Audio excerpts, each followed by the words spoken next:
الحمدللہ رب العالمین والصلاة والسلام علی سید الانبیاء والمرسلین اما بعد فاعوذ باللہ من الشیطان الرجیم بسم اللہ الرحمن الرحیم۔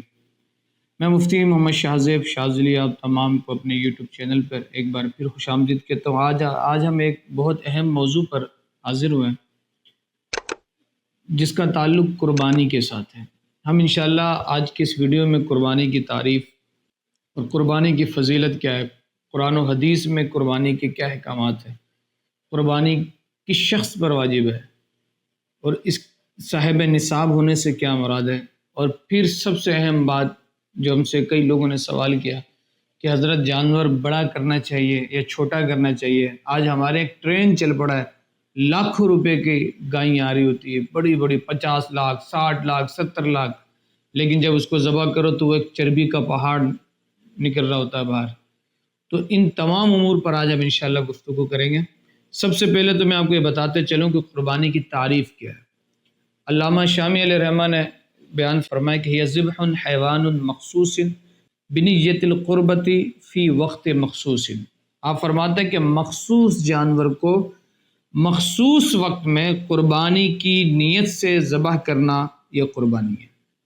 مخصوص جانور کو مخصوص وقت میں، لازمی سی بات ہے ہر جانور ذبح نہیں کیا جا سکتا، ایک شرائط ہے کہ لنگڑا نہ ہو، عیب دار نہ ہو، تو یہ مخصوص جانور ہو گئے۔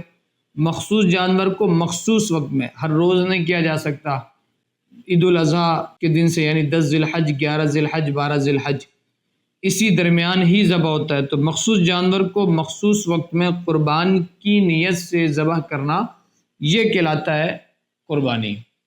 اچھا، قرآن کے اندر قربانی کے لیے 3 قسم کے الفاظ استعمال ہوئے، نحر کا بھی لفظ استعمال ہوا، قربانی کا بھی لفظ استعمال ہوا۔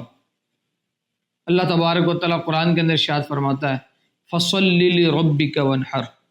ایک جگہ اللہ ارشاد فرماتا ہے لَن يَنَالَ اللَّهُ لُحُومُهَا وَلَا دِمَاؤُهَا وَلَكِنْ يَنَالُهُ التَّقْوَىٰ مِنْكُمْ، کہ اللہ تبارک و تعالیٰ کو نہ تمہارا گوشت پوچھتا ہے، نہ اللہ تبارک و تعالیٰ کو تمہاری ہڈیاں پوچھتی ہیں، نہ اللہ کو تمہاری کھال پوچھتی ہے۔ جس جانور کا نہ گوشت اللہ کو پوچھتا ہے، ایسا نہیں ہے کہ قربانی کر کے معاذ اللہ کروڑ بار استغفر اللہ کہ اللہ تبارک و تعالیٰ اس گوشت کو تناول فرما رہا ہوتا ہے، یا اللہ تبارک و تعالیٰ اس کھال سے کوئی فائدہ حاصل کر رہا ہوتا ہے، ایسا نہیں ہے۔ اللہ فرماتا ہے نہ گوشت مجھے پوچھتا، نہ کھال مجھے پوچھتا، نہ ہڈیاں مجھے پوچھتی، ہاں جو چیز پوچھتی ہے وہ کیا پوچھتی ہے؟ اللہ تبارک و تعالیٰ نے ارشاد فرمایا وَلَٰكِن يَنَالُهُ التَّقْوَىٰ مِنْكُمْ، اللہ کی بارگاہ میں جو پہنچتا ہے نا وہ تقویٰ پہنچتا ہے، کہ تم کتنے خوش دلی کے ساتھ، اہتمام کے ساتھ، رب کی رضا کے ساتھ اللہ کی بارگاہ میں تحفہ پیش کر رہے ہوتے ہو قربانی کی صورت میں۔ حضرت عائشہ رضی اللہ تعالیٰ فرماتی ہیں کہ حضور علیہ الصلوۃ والسلام نے ارشاد فرمایا قربانی کے دن انسان کا کوئی عمل اللہ تبارک و تعالیٰ کے نزدیک جانور کے خون بہانے سے زیادہ پسند نہیں ہے۔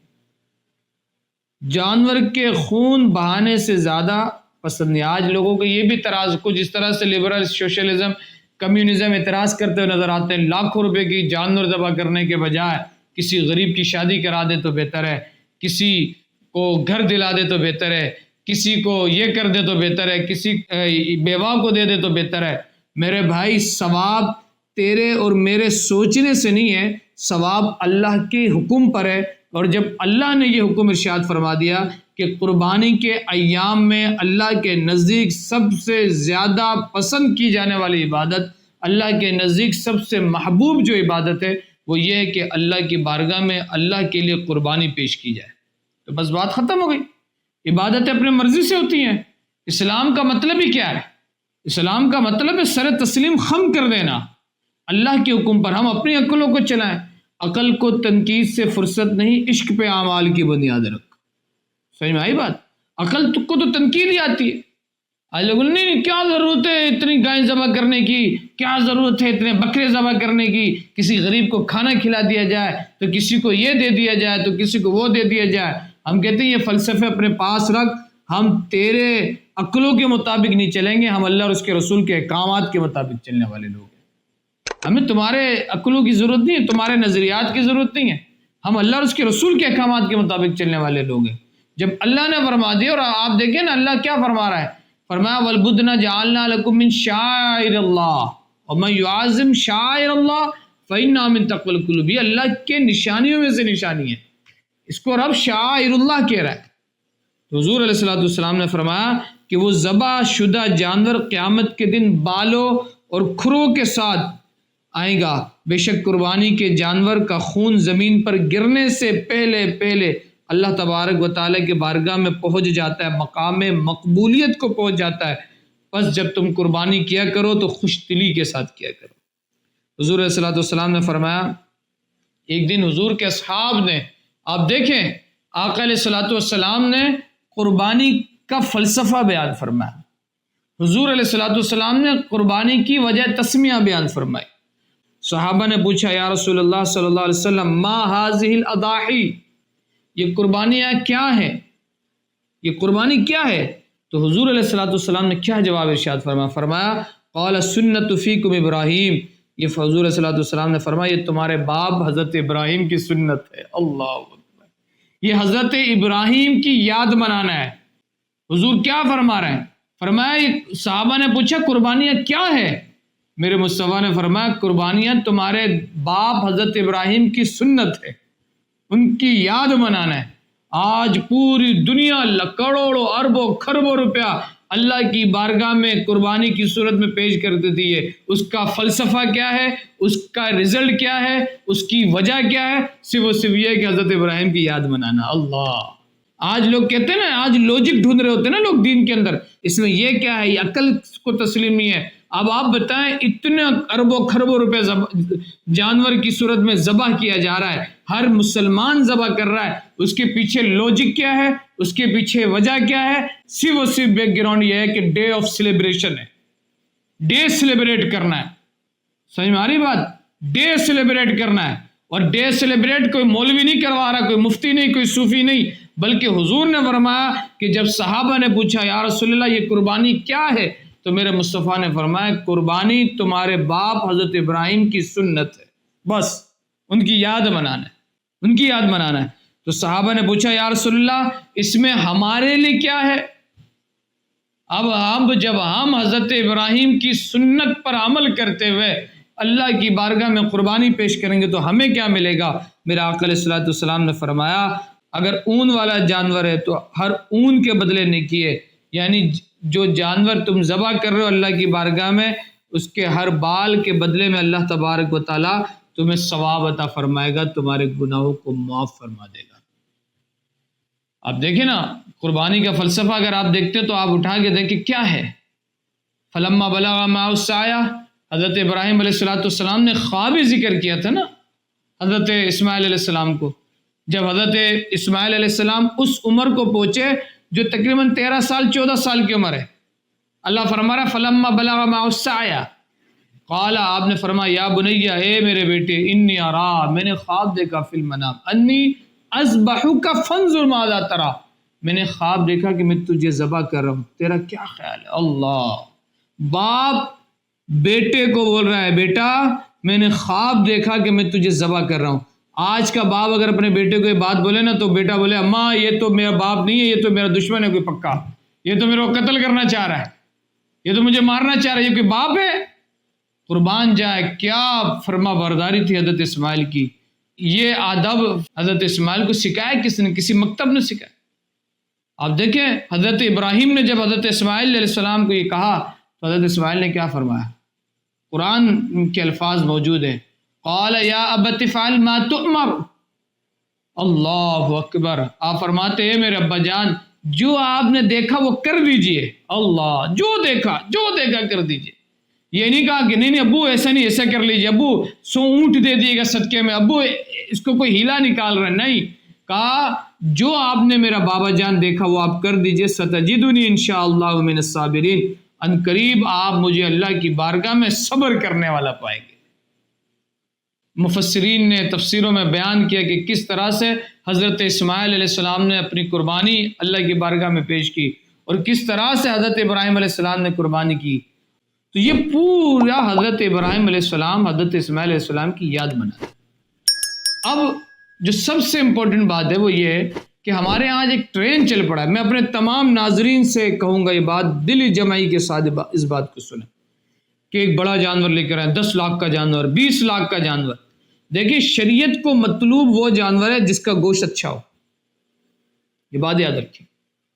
اگر سیم ریٹ میں بکرا ہے، سیم ریٹ میں گائے ہیں، تو کیا حکم ہے کہ بکرا ذبح کر دیں، کیونکہ بکرے کا گوشت زیادہ لذیذ، کھانے میں اچھا ہے. تو شریعت کو مطلوب تو وہ جانور ہے جس کا گوشت اچھا ہو. اور گوشت اچھا کن جانوروں کا ہوتا ہے یہ آپ کو بھی اچھی طرح سے پتا ہے، ہمیں بھی اچھی طرح سے پتا ہے. جو جانور اپنی عمر کو خود پوچھتے ہیں، 3 من 3.5 من، اور نارمل جو ہوتے ہیں جو خود چروا کر کے اور خود پوچھتے ہیں، ان کو کسی انجیکشن کے ذریعے یا اسپیشل فیڈ کے ذریعے نہیں پالا جاتا، بلکہ ایسے جانور ہم نے دیکھا ہے کہ جو آج کل ہمارے لوگوں کا ٹرین چل پڑا ہے. دیکھیں خوبصورت ہونا چاہیے جانور، اس میں کوئی شک نہیں ہے، لیکن خوبصورت کا یہ مطلب تھوڑی کہ آپ بیمار جانور لے کر آ جائیں جس کا گوشت اندر سے چربی والا ملے، منوں کے حساب سے چربیاں ہوں. جو آپ میں نے خود دیکھا ہے کہ اس طرح کے بڑے بڑے جانور لوگ لے کر آ جاتے ہیں، لیکن اس کا ایک گوشت بھی، ایک بوٹی بھی اپنے گھر میں رکھنے کے لیے تیار نہیں ہوتے. تو میرے بھائی جہاں آپ 10 لاکھ کا ایک جانور لے کر آ رہے ہیں، آپ 10 لاکھ کے 10 جانور لے کر آ جائیں. قربانی بھی زیادہ، حصے بھی زیادہ. آپ ایک 10 لاکھ کا لے کر آ رہے ہیں، ایک جانور ذبح کر رہے ہیں، آپ 10 لاکھ کا 10 لے کر آ جائیں، اس میں آپ دیکھیں 70 حصے بھی نکل آئیں گے. اپنے نام سے کریں، اپنے بیوی بچوں کے نام سے کریں، اہل و عیال مرحومین حضور کے نام سے، صحابہ کے نام سے، اور گوشت بھی مناسب نکلے گا. وہ گوشت نکلے گا جو چربی سے پاک ہوگا. میری بات سمجھنے کی کوشش کیجیے گا. علماء نے، صاحب بہار شریعت نے یہ لکھا ہے کہ افضلیت جہاں خوبصورتی میں ہے، لیکن خوبصورتی وہی ہوگی جو نیچرل خوبصورتی ہو، جو طبعی طور پہ خوبصورتی ہو. اور اسی طرح سے خوبصورتی کی دلالت اس بات پر ہے کہ جس کا گوشت بھی نرم و ملائم اور اچھا ہو. تو ہمارے لوگوں کو میں یہ نہیں کہہ رہا کہ آپ 10 لاکھ کے بجائے بس آپ چھوٹی سے ایک گائے 1 لاکھ کی کر لیں. نہیں، آپ کا جو بجٹ ہے نا، آپ نے اپنا ایک بجٹ بنایا کہ مجھے 10 لاکھ کی قربانی کرنی ہے، مجھے 50 لاکھ کی کرنی ہے. اللہ نے بہت سے ایسے لوگوں کو بھی دیے جو کروڑوں کی قربانی کرتے ہیں. تو میں ان کے سامنے مودبانہ، میں اس لیے سے نہیں بات کر کہ آپ تکبر، نہیں، تکبر کا تو میں آپ سے بات ہی نہیں کر رہا، کیونکہ یہ تو دل کے فیصلے ہوتا ہے. اور میرے بھائی کسی پر ہم حکم نہیں لگا سکتے تکبر مکبر کا. کیوں؟ کیونکہ یہ اس کے دلی کیفیت کا نام ہے. اور حضور علیہ الصلوۃ والسلام کی حدیث ہے، حضور علیہ الصلوۃ والسلام نے فرمایا ان اللہ لا ينظر الى اجسامکم الى صورکم ولکن ينظر الى قلوبکم او کما قال صلی اللہ علیہ وسلم. حضور نے فرمایا کہ اللہ تمہارے چہروں کو نہیں دیکھتا، تمہارے صورتوں کو نہیں دیکھتا، اللہ دیکھتا ہے تمہارے دل کو. اور اگر آپ کی نیت اچھی ہو، آپ چھوٹا جانور اسی نیت سے لا رہے ہو کہ یار چلو اس میں قربانی زیادہ ہوگی، گوشت زیادہ نکلے گا اور اس کا گوشت بھی لذیذ ہوگا، تقسیم کرنے میں بھی اچھا ہوگا، تو یہ اللہ کی بارگاہ میں اور زیادہ مناسب ہے، جو صحت کے لحاظ سے بھی بہترین ہے. آپ اتنی ہی قربانی کریں، اتنی اماؤنٹ کی قربانی کریں، لیکن اس اماؤنٹ میں آپ چھوٹے جانور زیادہ نہیں ہیں. پھر ہمارا جو ٹرین چل پڑا، آپ دیکھیں اتنے مہنگے مہنگے جانور ہوتے ہیں، اس کی وجہ ہم خود ہوتے ہیں، کیونکہ ہمارا شوق، ہمارا وہ ایک میلہ اور ایک وہ ساری چیزیں وہ ہٹتی نہیں ہیں. ہم ان نے انٹرٹینمنٹ بنایا ہوا عبادتوں کو. حج انٹرٹینمنٹ بن گیا، محفلیں انٹرٹینمنٹ بن گئی، عبادتیں انٹرٹینمنٹ بن گئی، قربانی انٹرٹینمنٹ بن گئی. تو اللہ اور اس کے رسول کی رضا کے لیے آپ کیا کر رہے ہیں؟ تو میں سمجھتا ہوں کہ میرے بھائی جو سن رہے ہوں گے وہ اس بات کو بخوبی سمجھیں گے کہ میں کیا درد دل آپ کے سامنے پیش کرنا چاہتا ہوں. ہمیں چاہیے کہ ہم بہترین قربانی اللہ کے بارگاہ میں پیش کریں، اچھی قربانی پیش کریں، اچھی وہ قربانی جو حقیقت میں بھی اچھی ہو اور جو قوم کے لیے اور غریب غرباء کو بھی جس کا گوشت دیا جا سکے. آپ خود سوچیں نا، جو گوشت آپ خود نہ کھا رہے ہو دوسروں کو دیں گے یار. حضور علیہ الصلوۃ والسلام نے فرمایا مومن تو وہ جو اپنے لیے پسند کرتا ہے دوسرے کے لیے پسند کرتا ہے. میں نے کئی ایسے لوگوں کو دیکھا بڑے بڑے جانور لے کر آتے ہیں، خود ایک چھوٹا سا بکرا ذبح کر دیتے ہیں، وہ خود بھی بڑے بکرے کا گوشت نہیں رکھتے، وہ کہتے ہیں فیٹ والا گوشت ہے، اس کا چربی سے بھرا ہوا گوشت ہے، اور وہی چربی پورا لپیٹ شپیٹ کے دوسروں کو بانٹا جا رہا ہوتا ہے. تو یہ ظلم نہ کریں، یہ ظلم نہ کریں، اپنے قربانیوں کو برباد نہ کریں. آپ زیادہ سے زیادہ قربانی کریں، لیکن اس جانور کی کریں جس جانور کا گوشت آپ خود بھی کھا سکیں، دوسروں کو بھی کھلا سکے، دوسروں کو بھی بانٹنے میں آپ کے اندر کے دل کا جو مفتی ہے وہ کہے کہ ہاں تو نے اچھی چیز لوگوں میں تقسیم کی. اللہ ہمیں ہماری قربانی کو رب قبول فرما. حضرت ابراہیم و اسماعیل علیہ السلام کا اللہ ہمیں صدقہ عطا فرمائے، اللہ اس کی برکت ہم سب کو عطا فرمائے، اور ہمیں چاہیے کہ ہم قربانی ذوق و شوق کے ساتھ کریں، اور قربانی ہر شخص پر واجب ہے جو مرد ہے، عورت ہے، عاقل ہے، بالغ ہے، مقیم ہے، مسافر نہیں ہے، اور صاحب نصاب ہے۔